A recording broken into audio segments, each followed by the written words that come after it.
সে তো জানি। মনের মধ্যে পাপ, এত হিংসা এসছিস বলে ওর গা জ্বলে যাচ্ছে। দিদি, ও দিদি, দিদি, আরে ওঠো ওঠো, 10টা বাজে, রান্না বান্না বসাবা না? ওঠো, ছাড়ো, যা হয়েছে হয়েছে। জানি জামাইবাবু এমনি আমাদেরকে সহ্য করতে পারে না, এই তো দুদিন আগে ঘুরে গেলাম, স্বাভাবিক একটা মানুষের রাগ হওয়া। কিসের রাগ হবে রে? মানুষ কি ঘুরতে এসছে? হ্যাঁ, তুই কি আজকে ঘুরতে এসছিস? তুই তো বিপদে পড়েই এসছিস, আমি কি তোকে তাড়িয়ে দেবো? এইটা বোঝে না ওর, তার ওই আজকে 34-35 বছর বয়স, এইটুখানি অভিজ্ঞতা নেই ওর যে একটা মানুষ ডাক্তার দেখাবে বলে তো এসছে, ঘুরতে এসছে, নাকি ওর অনেক চাল ডাল নষ্ট হয়ে যাচ্ছে?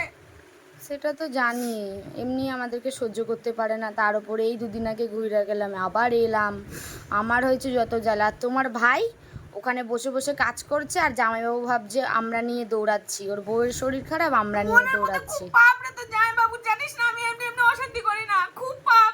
নিজের দিদির বাড়ি, নিজের আত্মীয় স্বজনের কাকা মাসি জ্যাঠার কিছু হোক, দেখবি ছুটে চলে গেছে, তখন সংসার চুলোয় যাক। কিন্তু যদি আমার বাপের বাড়ির কারো কোনোদিনও কিচ্ছু হয়েছে, কোনোদিনও ছোটে না, কোনোদিনও দৌড়ায় না, বুঝতে পেরেছিস? আমি এই নিয়ে সংসার করি। আমার ভাই, আমার ভাইয়ের বউ আমাকে যদি ছুটতে হয়, আমি কি দাঁড়িয়ে দেবো? আমি বলবো যে যা চলে যা? আমি পারবো না। সে তো এত জানি। মনের মধ্যে পাপ, এত হিংসা এসছিস বলে ওর গা জ্বলে যাচ্ছে। আর ছাড়ো, এইসব নিয়েই তো সংসার, কি আর বলবো, ছেড়ে দাও, যা হয়েছে হয়েছে, বাদ দাও। আমি তো ওরকমই করে, আমি জানি, বুঝতেই পেরেছি আমরা আমার এসছি বলে। বাড়ির লোককে নিয়ে এত কেন হিংসা রে ওর?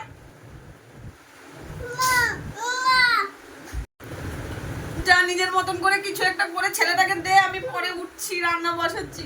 ছাড়ো না, জামাইবাবু তো রাগ করে। না করে দিয়ে দেখ কোথায় চলে গেল। ওর কোনোদিনও কাজে যায় না, জানিস? আজকে সকালে ইচ্ছা করে এখন বেরিয়ে গেল, যাতে তোকে যদি বলি বাজার করো, এই করো, ওই করো, ইচ্ছা করে বেরিয়ে গেল। আমি এগুলো বুঝি না। কি বলবো, সত্যি আমারও হয়েছে যত জ্বালা, এদিকে উনি গিয়ে কাজ বাজ করছে, আর এইখানে আমি জ্বালা যন্ত্রণায় মরছি। এমনি ওকে বললাম যে আমি এসছি আরে বলে কি দিদি হয়েছে? ঝগড়া। মানুষ মানুষের পাশে তো দাঁড়ায়। আজকে তুই বিপদে পড়েছিস না, আমার ননদের বাড়িতে যে একটু ডাক্তার দেখিয়ে দুদিন থাকবো, সেটাও তো আমার কপাল নেই, তোকে দুদিন রাখবো আমার বাড়িতে। দেখ না, এই যে এত অশান্তি হয়ে গেল, সকাল থেকে তো দেখতে পাচ্ছিস। কি বলবো, মানুষ তো বিপদে পদেই আসে, বলো। এই যে এইগুলো যে করছে, ও কোনোদিনও কারো ভালোবাসা পাবে? এই কাছে তোদের মনটা, আমার ভাইয়ের মনটা, তোর মনটা যে বিষিয়ে দিচ্ছে, কোনোদিনও শ্বশুর বাড়ি যে কোনোদিনও ভালোবাসা পাবে? হ্যাঁ, এরকম ছোট লোক, এরকম পাপিষ্টা মনের মধ্যে ওর কোনোদিনও ভালো হবে না রে। বিপদে পড়েই তো মানুষ আসে, বলো না, আজ তোমার বিপদে আমি দেখবো, আমার বিপদে তুমি দেখবা, এটাই তো হয়। আমার আর কে আছে বল? এটাই হচ্ছে কথা। এইটুখানি ভাই ভাইয়ের বউকে যদি আমি না দেখি, না করি, তাহলে কি করে হয়? আমি কি ফেলে দেবো তাদেরকে? কি বলবো, আর তাদের কিছু 14 বলার গোষ্ঠীর নেই। জন্য সবকিছু ঠিক আছে।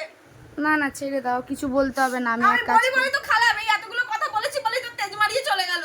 ছেড়ে দাও, আর কিছু বলতে হবে না, আমি ভাইকে ফোন করছি, আমি আজকেই চলে যাব। থাক বাবা, কারোর সংসারে ঝগড়া অশান্তি লাগানোর দরকার নাই, থাক, ছেড়ে দাও, আর কিছু বলতে হবে না, কান্নাকাটি বন্ধ করো, খারাপ লাগে বলতে, নিজেকে ছোট লাগে না?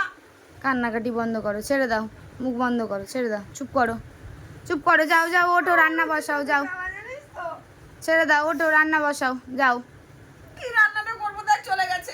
আর যা আছে, আলু সিদ্ধ, ডাল ভাত, যা রান্না করবে করো, অত অত খাওয়ার ইয়ে নেই, যা আছে তাই করো ঘরে।